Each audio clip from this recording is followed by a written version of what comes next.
Hello and welcome back to A Better World. This is your host, Mitchell J. Rabin, and I'm very glad you're joining us again today. Wow.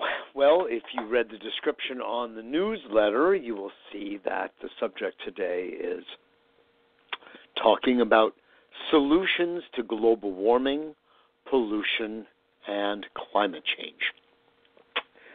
What a big subject. Can we cover it in a short amount of time? I do not know.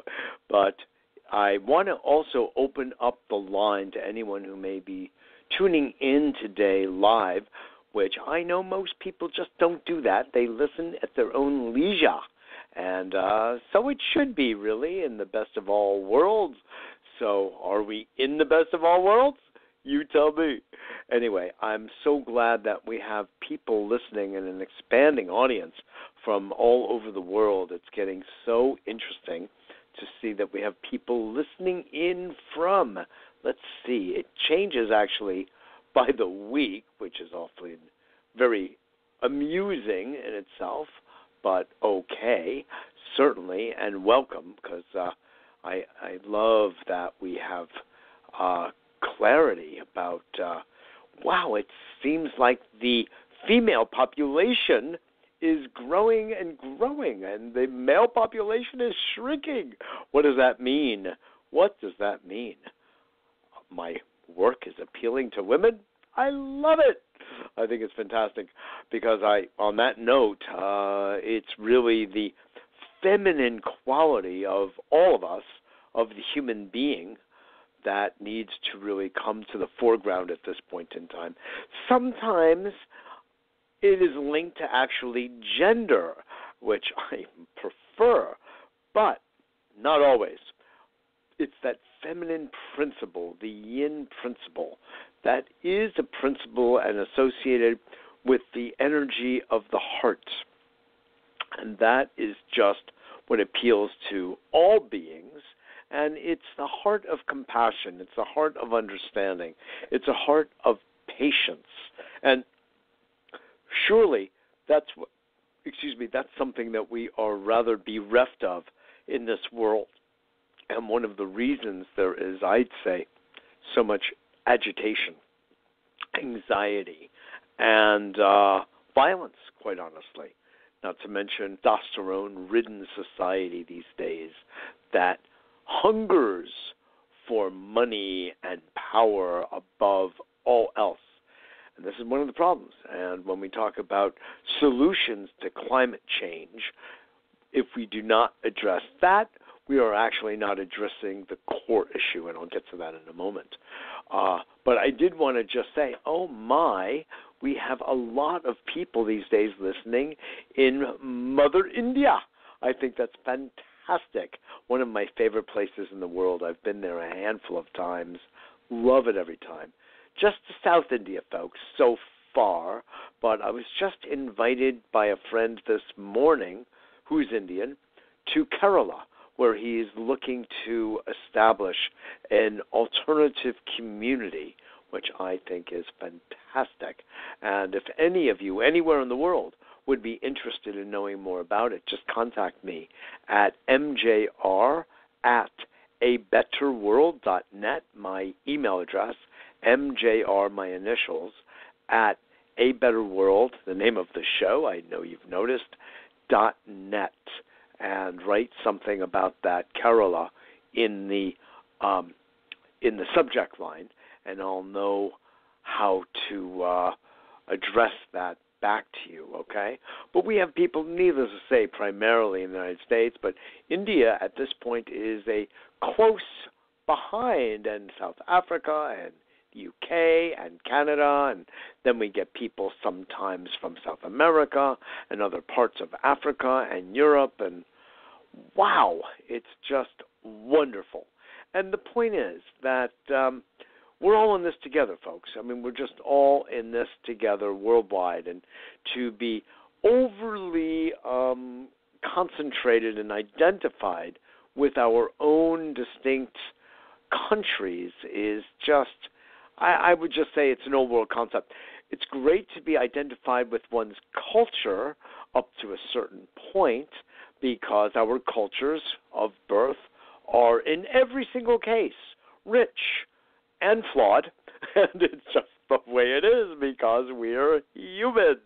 And that's where the family of humans comes in, where some people are rich in art and music and dance, others are rich in science and mathematics and technology. And what happens when you put us all together? What happens when the linguists of us and the poets of us and the scientists of us, all creative endeavors, come together to have one conversation? Is that fun or what? And we want people from all cultures to bring their own cultural diversity, flavor, and uniqueness to the table, because that forms a whole. Different human types within each culture, every culture within the context of the human race. Where are we racing? It's a funny word, isn't it? It's a funny word. Anyway, I think you all know what I mean. So when it comes to staring down this issue that we have completely created ourselves, this issue of global warming and pollution, contamination of our water, contamination of our air, contamination of our soil, well, I mean, what do? We have to do a lot. And there's a lot of good news. The good news is, as I've said to you many, many times, and if you don't believe me, go back into our archive at abetterworld.tv under Radio Archive, and it goes back weeks and months and years, and let me see, at this point, decade of radio shows in which I talk about these things and outline the horrors and outline the solutions. And we have both. It's good to know what's wrong. It's good to know where we've made errors and then how to correct them for a future that is sustainable and flourishing. Because, of course, that's where we're going, folks. If we're going to make it at all, that's where we need to go. So, on that note, let me go back into the subject of tonight's show.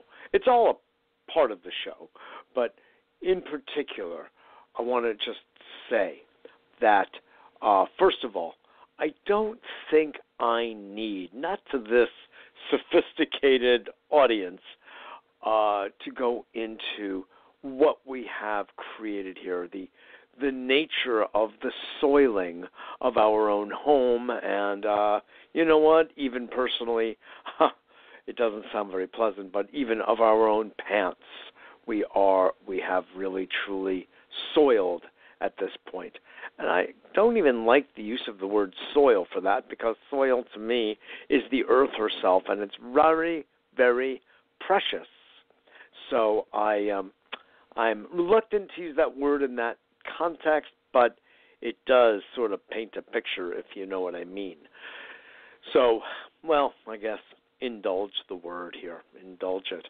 In short, my friends, there's always been one level or another of pollution, and it's really since, as far as I know, the industrial age, starting pretty much in the late 18th century into certainly the 19th and forget about the 20th century, where the practices of industry, of manufacturing in England and then mainland Europe and the United States of America and then Canada and then Central and South America began to really flourish. The United States is probably among the leaders in this flourishing back in the 19th century, and England, of course, was prominent at that time. And the amount of air pollution, water pollution, and human pollution, i.e. varying forms of slavery showed up. And it wasn't all complexion related at all. Child labor, for instance, female labor, for instance, male labor, for instance. It was the beginning of the so-called 40-hour work week, which was a form of slavery. People didn't work like that. They had time with the family. They had time, certainly, on the farm, but they were in charge of their own time. But when factories began to gain an upper hand in the economy, that was a form of servitude where in order to receive a paycheck, you had to put in a certain amount of hours. And people rebelled like mad. They didn't want to be harnessed and to be constrained in this kind of way. And people would sort of like play hooky. They would just not show up for work because it was so foreign to work so many hours, and especially under such difficult conditions, that they would go out at lunch and not come back, or drink and go a-pubbing and not return sober and couldn't do a good job then anyway. All sorts of stories emerged from the beginning of the institution of the 40-hour work week. And so you ended up with completely contaminated air. People were breathing this all the time in and out of the factory.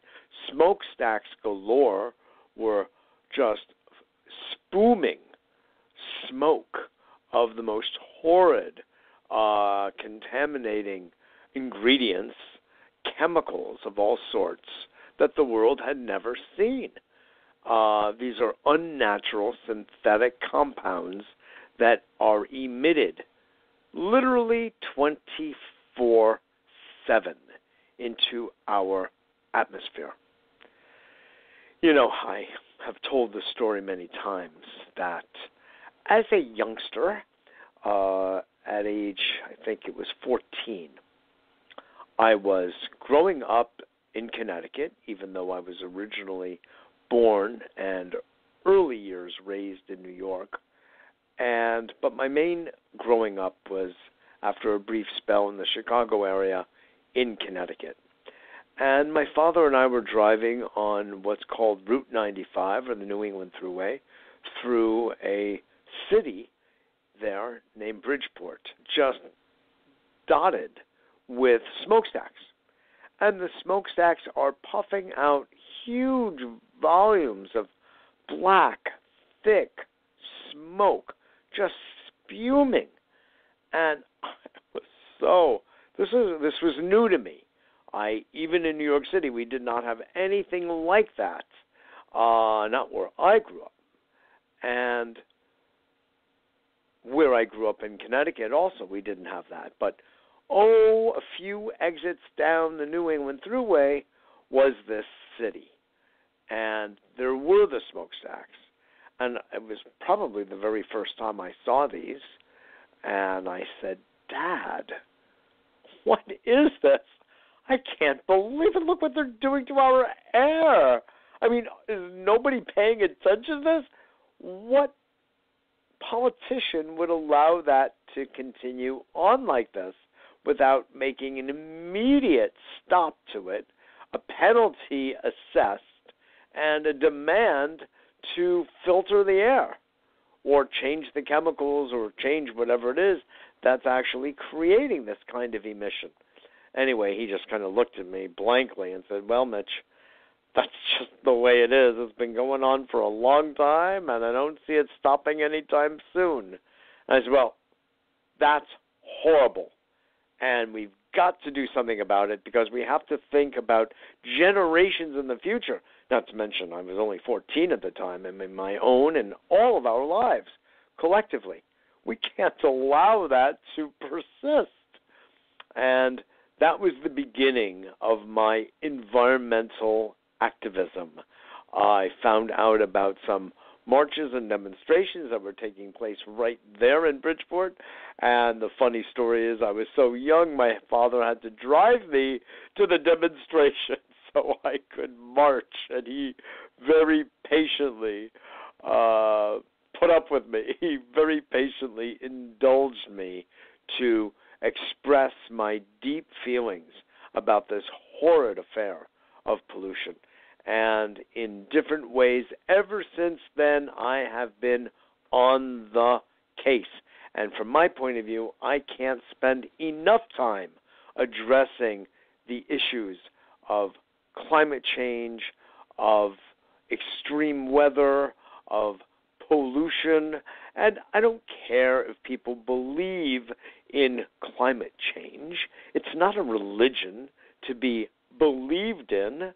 It's a state of affairs that is factually supported, that 95% of all scientists in the world, I think it's 90 to 95%, are in agreement with. I mean, I think you'd have to be a little dead not to see what we are doing to our environment through pollution and global warming, leading to this thing we call climate change.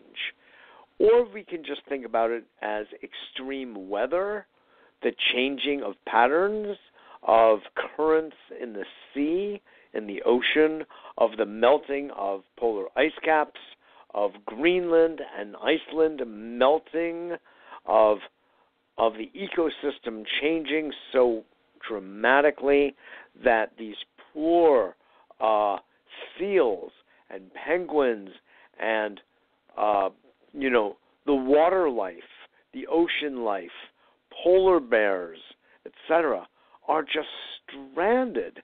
They don't know what to do. They don't know where to go. They can't forage for food in the way they always have because the ice is melting. They live there, and their entire habitat is undergoing radical transformation, and they're dying.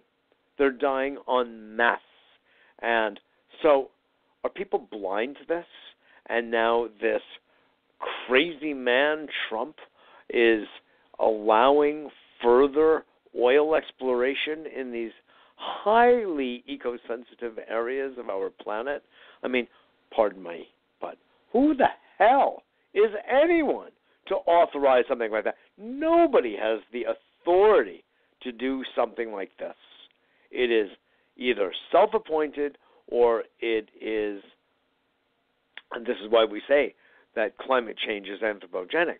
Not to say that there aren't natural cycles of weather and climate change. Of course there is. Everybody knows that. That's not new information.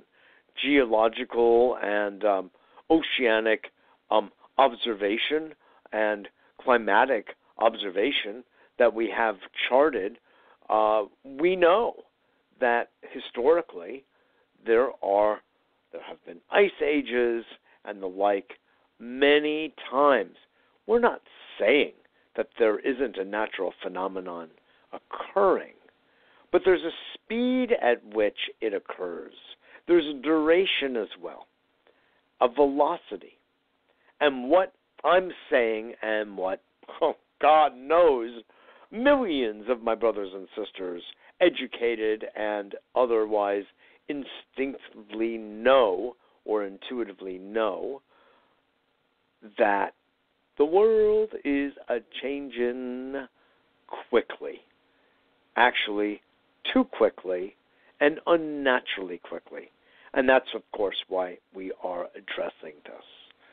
So, you ask, so I don't have to go further and talk about the frogs and the tadpoles and the algae and the coral reefs and the bacteria and every single scale of the food chain and of the life chain from amoeba up to the most complex organism, us, are undergoing a massive change.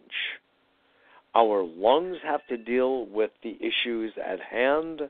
Our taste buds, because we're eating fake food so often, not real organic food, but Roundup, glyphosate tainted food.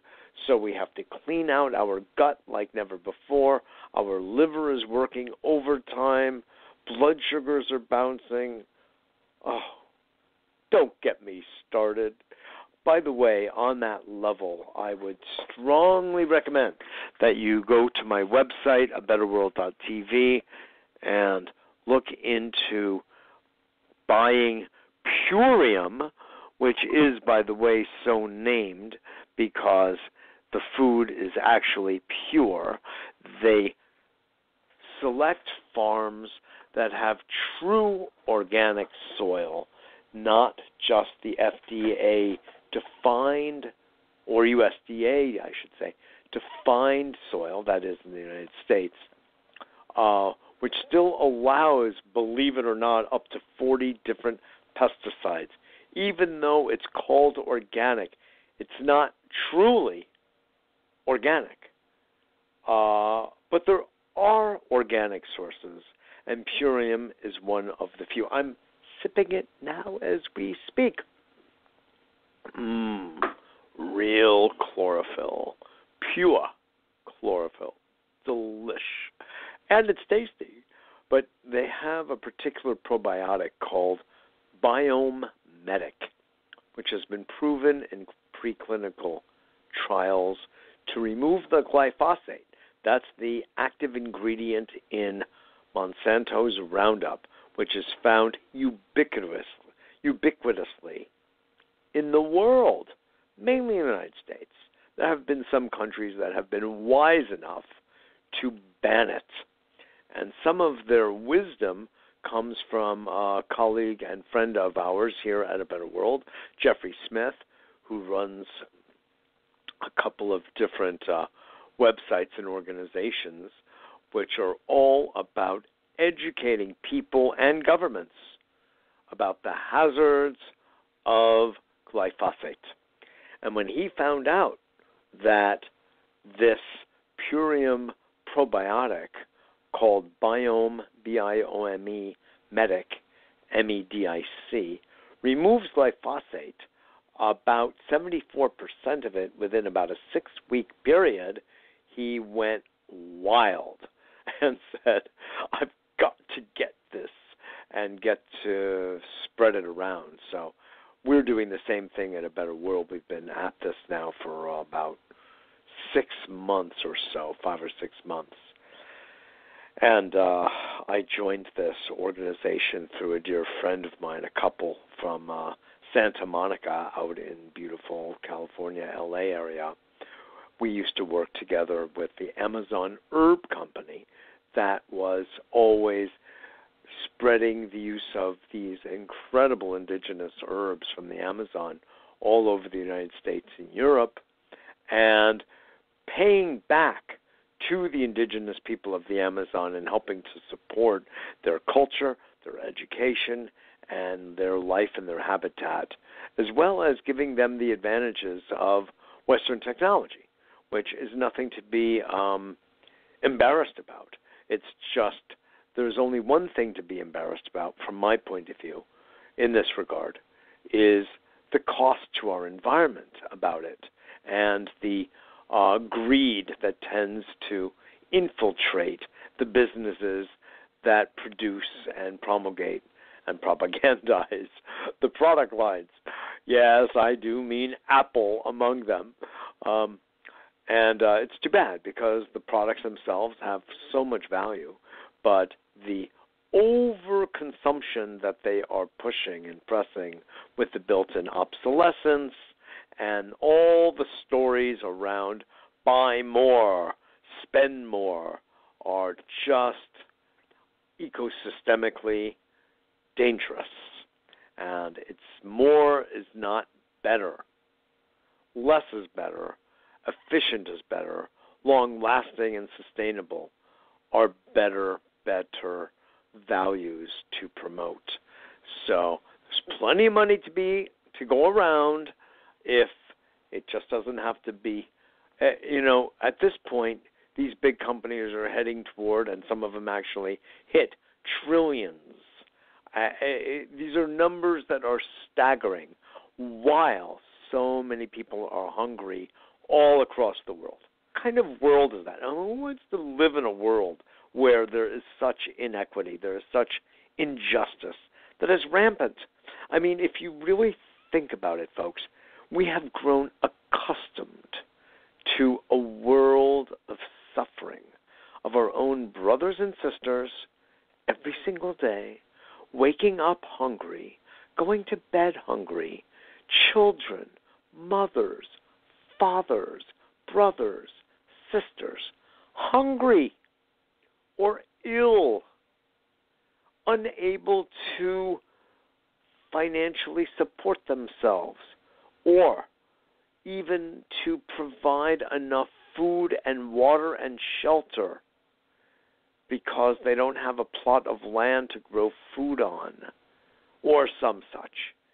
You know what I mean. We all see it every day. We live with it. And yet we're siloed. And we cannot actually accept all that is really going on. Truth of it all is probably just too painful. I mean, can God herself even sustain the pain of what we do to each other and what we do to the earth? And that's why I call a lot of the work that I do sacred stewardship, because it takes the life force very, very much to heart, very precious. And we need to be that connected to the heartbeat of Mother Earth herself. And when we are, I believe that our natural inclination to care for each other is awakened and enlivened and buttressed and enhanced. That's the kind of world I would like to see. I truly believe everybody who would be listening to this show really feels the same way. It's just human. It's not human. This is not a political conversation. This is not an economic conversation. This is a human conversation. It's biological. It's psychological. It's emotional. It's fundamentally spiritual. It's humane. And it's just funny when you think about us relative to the rest of nature, because after all, we are just a part of nature, like a tree or a flower or an animal. We are an animal. We are part of an animal species, even though we hold ourselves above them all, and we deem ourselves unique and special and superior, quite honestly. To me, that debate in motion, the verdict is not certain about that. We have certain features that others may not, possibly. And I don't know that factually, by the way. I think we would have to be inside of a tree or inside of a plant or inside the mind of a chimp or a bonobo to really know the answer to that. So I'd rather not make these suppositions. I mean, thankfully we have movies like Dr. Dolittle with Eddie Murphy, which is so funny, where, all the animals are talking to him, and he's talking to all the animals, and everybody's talking among themselves, and everybody knows that animals speak to each other just like we do, to ourselves and with ourselves. And we now know that trees are speaking through their roots and everything else all the time. And they share water, and they share nutrition, and they are like one big happy tree family. They don't let anybody starve, or they do their best when they're networked to with the root networking to make sure everyone is fed. Isn't that interesting?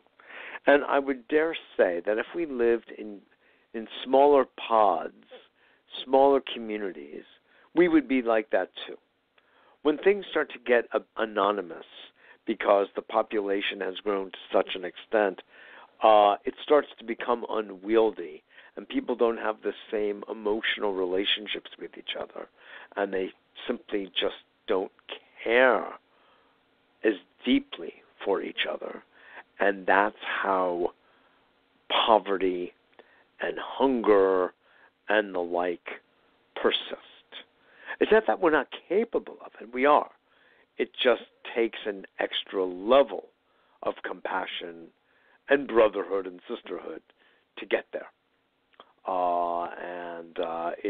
There are layers of complexity to that conversation. But I just want to emphasize that we are all very human. And, of course, we all know there is a beautiful side to that, an uplifting side that touches the heart and soul of everyone that's listening. And there's a shadow side, that part that thinks just of ourselves, that part that gets fearful and therefore covets and acquires and clings and like that. You know what I'm speaking of course, because we all have such tendencies. It's not that. They're very human tendencies, and they're not particularly evolved tendencies. They're survival tendencies. So we understand that, and there's nothing wrong with that. These tendencies have helped to keep us alive. However, and that's a big however, we reach a point where we say, my God, I don't need to cling. I do not need to aggrandize. I do not need to simply acquire at whatever expense. I can let my hand open. I can embrace the tree. I can embrace another person.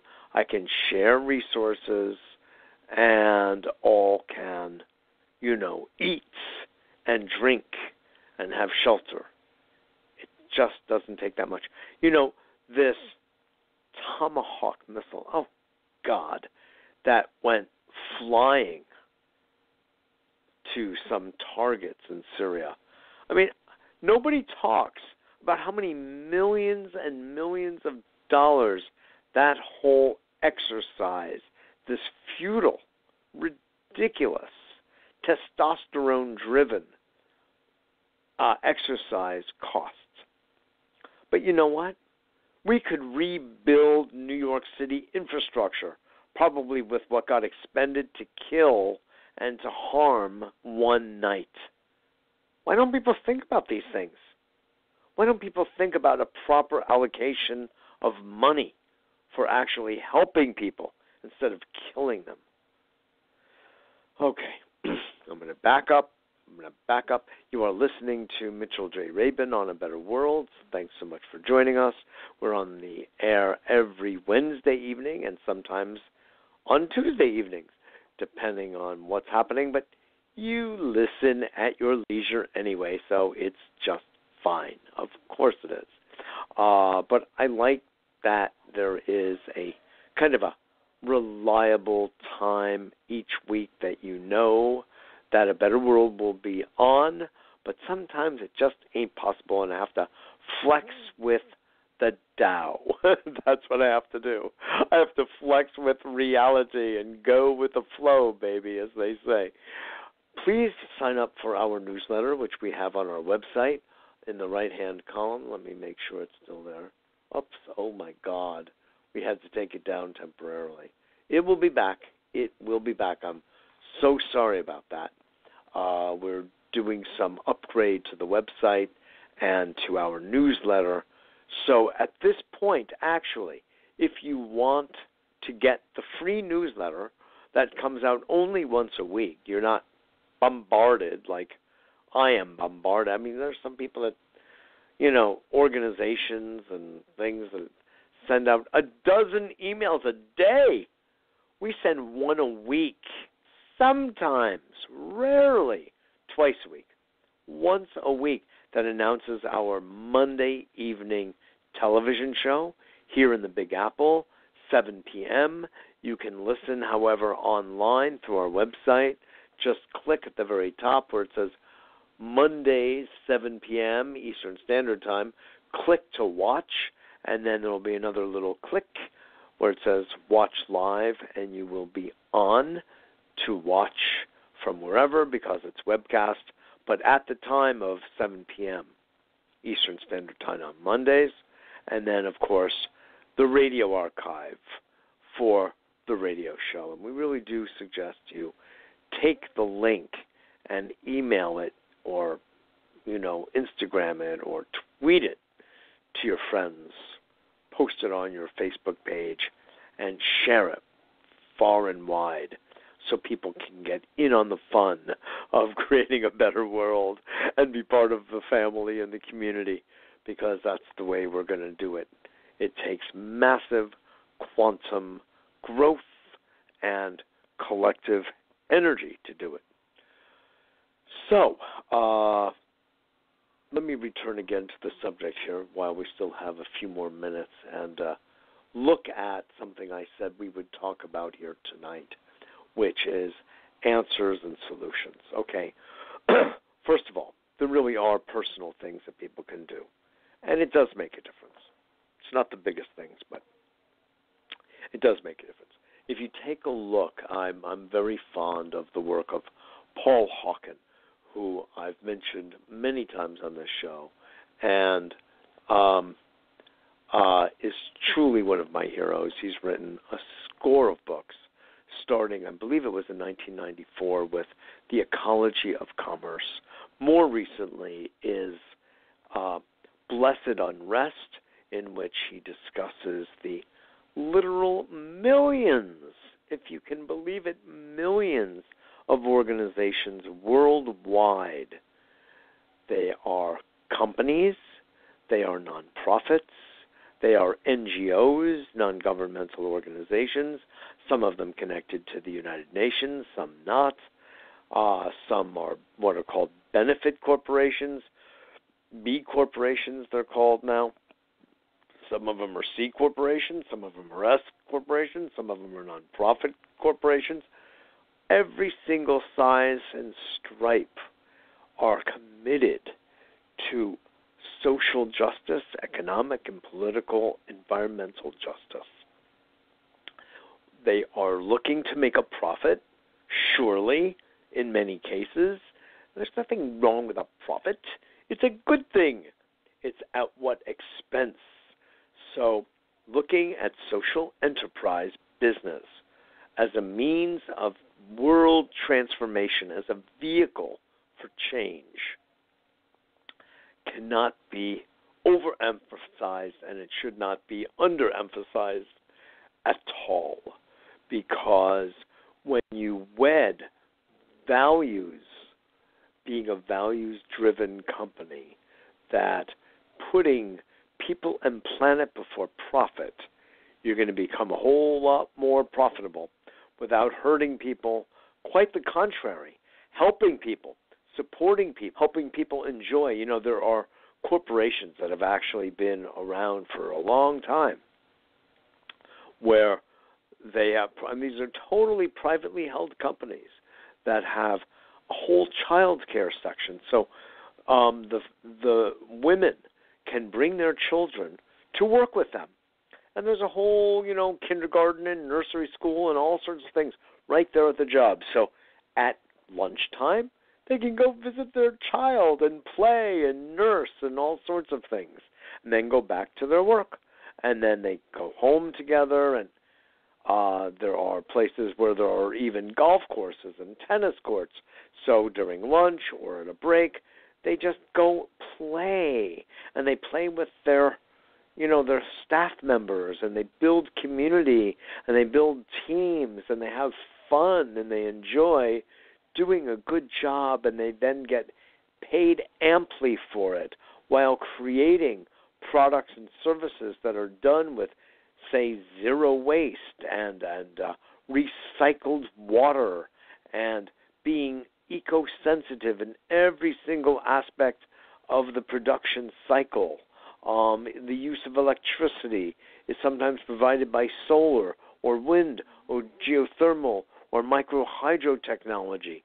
These are all simple, natural, relatively easy, and quite inexpensive methods of changing away from fossil fuel-based everything. It can all be done on the grid or off the grid, for that matter. Everything is changing, folks, and it's changing everywhere. Right now, for instance, I, through A Better World, am working on a project we're calling Greening the Middle East.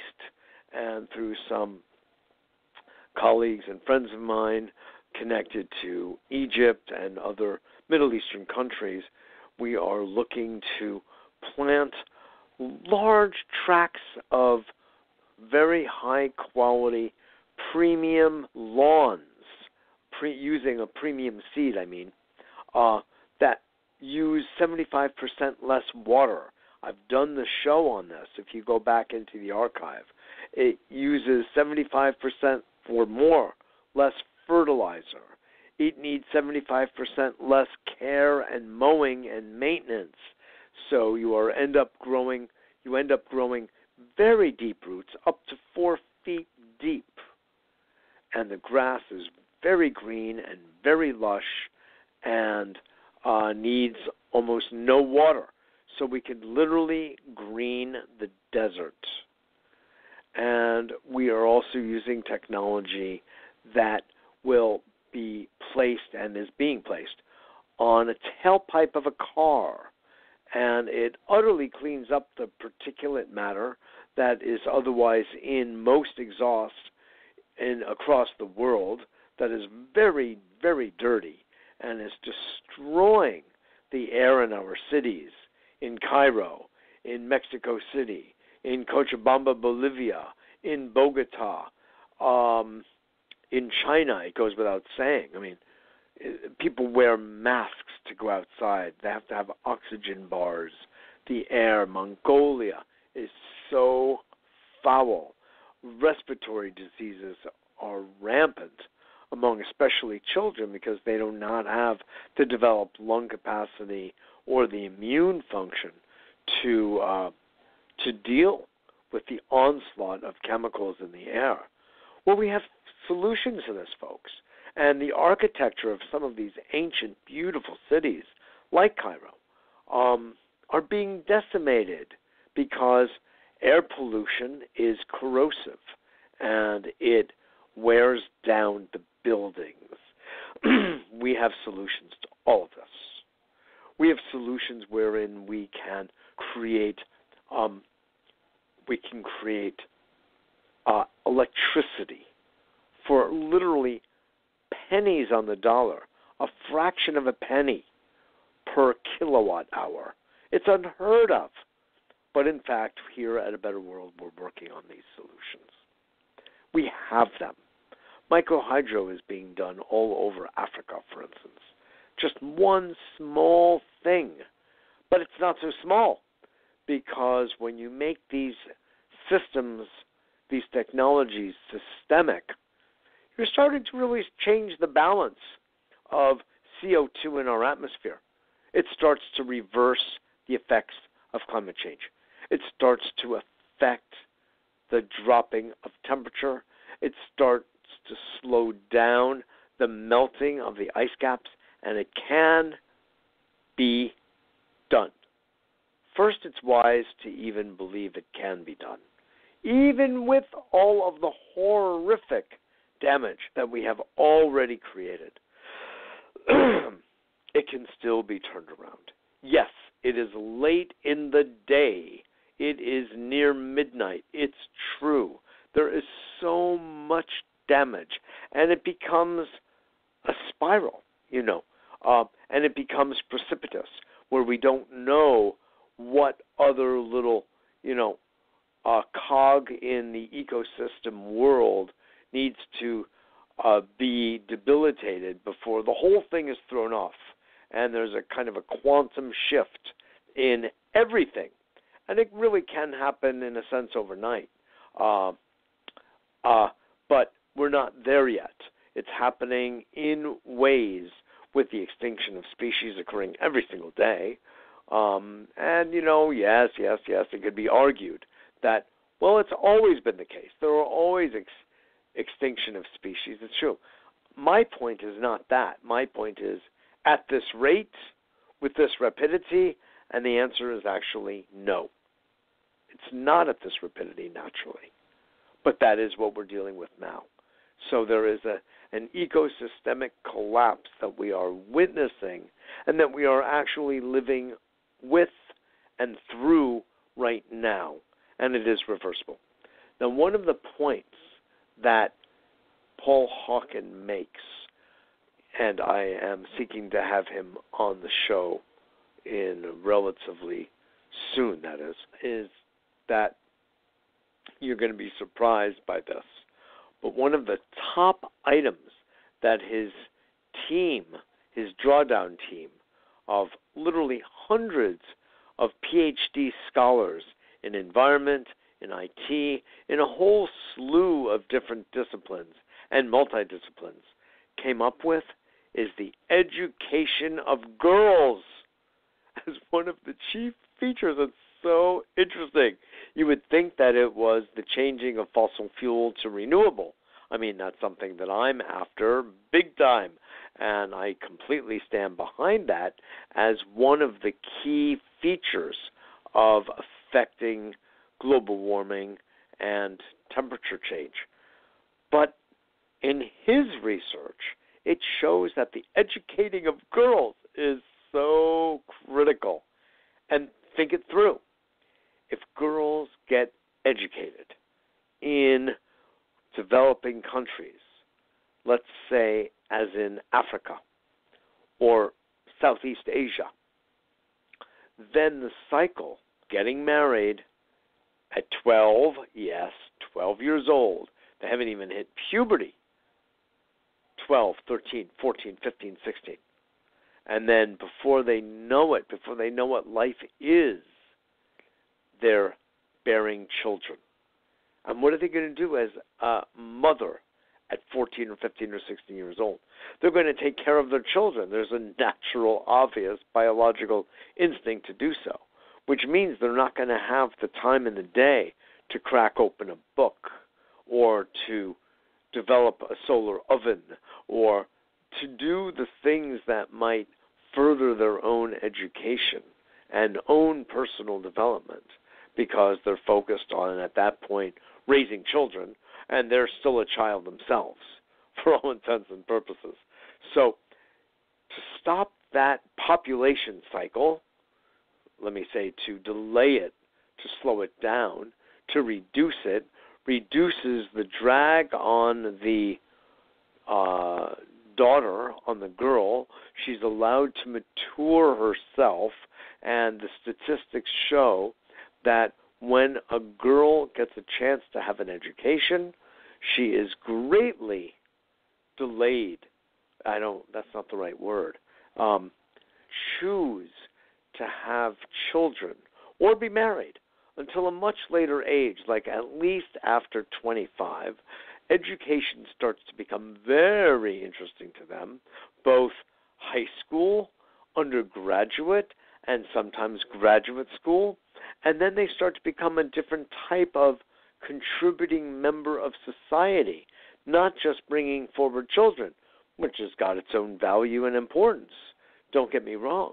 But it might be 2 children at age 27 or 29 or 32 instead of 5 children by 18, all uneducated and all therefore materially poor and economically poor, and then become a drag on society instead of contributing. You see, so if you follow through the logic, why educating girls, even though you would not think, it's a bit counterintuitive at first when you hear it, But when you think it through, you go, of course, there's an entire cycle that gets generated here where this becomes so vitally important to the shift in climate change. Because then resources are used differently. In Africa, they burn a lot of wood for cooking, for instance. But when girls get educated, they make different types of choices. As I mentioned before, there are solar ovens. We here at A Better World are about to distribute an item like that. It's actually a solarized barbecue, a solarized grill that just can be kind of set up anywhere. And there's no smoke, and there's no carbon burn, and there's no wood, there's no ash, none of it. Completely short-circuited for a very low price, just as an example of many. So I want to bring this to bear. Needless to say, there are so many more items, and I just want to engage you all in this, first of all, kind of thinking that it's easy to just call it doomsday. It's easy to say, I can do nothing. I am powerless in the face of a major world and multinational corporations who rule the world, as David Corton educated us about many, many years ago. And, it's just not got to be that way. That when we speak our own truth, when we act in accordance with the truth, when we coordinate and cooperate with other people, this is what has kept us alive all of these years. It's not the so-called Darwinian myth of the survival of the fittest. That is not a proper understanding of what he was promulgating, but it's been misinterpreted, and it continues because it has certain economic and political features that benefit the few and not the many. The way we have survived as a species is through the development of oxytocin, bonding, love, affinity, smiling, laughing, humor, storytelling, dancing together, making music together, rituals together, celebration together, ceremonies together, hunting and gathering together, sharing food together, building families and networks together, enjoying each other.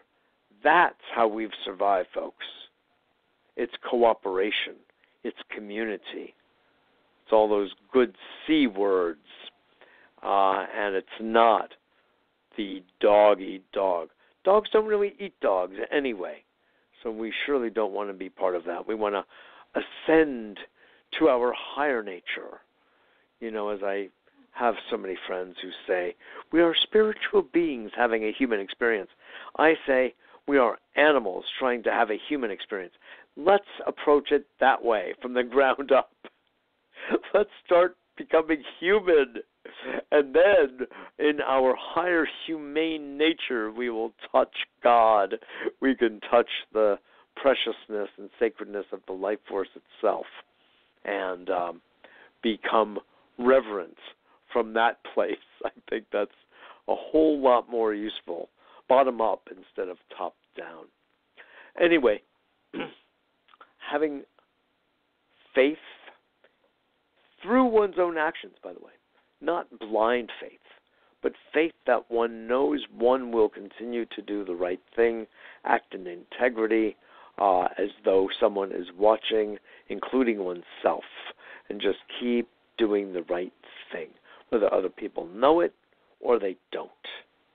This is what Gurdjieff used to talk about as work in silence. Just do the right thing, whether you're with others or whether you are alone. This is the human gig, right? Okay. I think I've made my points. Expectation is key. Hope is a state of mind. It is a state of being. It doesn't mean that we know what the outcome will be, because we don't. But if we align the way I'm describing, increasing the probability of success. Nature is wondrous. Nature is what we would call miraculous. But a miracle is really a function of nature, as St. Augustine said, about which we know very little. So we call it a miracle as though it is simply God-given. Well, it may be God-given, but it is part of our godly enterprise, and we can engage that miracle anytime we choose, when we focus enough and collectively put our energy behind an idea and execute and implement and apply. It can happen. Yes, thankfully, we have creativity that has given rise to technologies that can really help us move along. I mentioned the wind technology. I have, a group that does amazing solar activity all over the United States, and they're looking to spread beyond and have to some extent, and I'm seeking to help them spread their genius in what they do. We have water technology that can take any body of water and clean it up and recycle water where there's just very little in a given region and use it over and over and over again for wastewater, as well as for creating potable water, that is drinking water. It can be used for fish farming. These are the things that we do here in A Better World. And when you provide nutritious water and you provide nutritious food, and people have a livelihood of some sort, so they have some sense of comfort and security, boy, oh boy, can they get along with each other and build a better world. When people are hungry and feel insecure, food insecure, water insecure, that's where we have trouble in River City, folks. And we can do something about that everywhere. We've got the mindset, we've got the heart, we've got the technology. So we can really change the future if we collectively gather. And that's what A Better World, of course, as you know, is all about. Personal health, planetary health, and people and planet before profit. So listen, I want to thank you all for joining me this evening. It's always a pleasure. Mitchell J. Rabin for A Better World. Know that we have coaching services, energy balancing services. We have DVDs that we make available of our TV interviews and video interviews. Some of them are on YouTube. They can be bought as DVDs on our Amazon store, which is, if you click store on our website, you can access. And we love when you give us your feedback at mjr@abetterworld.net or call us at 212-420-0800. Your feedback is really important to us. Your suggestions, what you enjoy, what you don't enjoy. We want to know it all. It helps us become more and more effective in our work.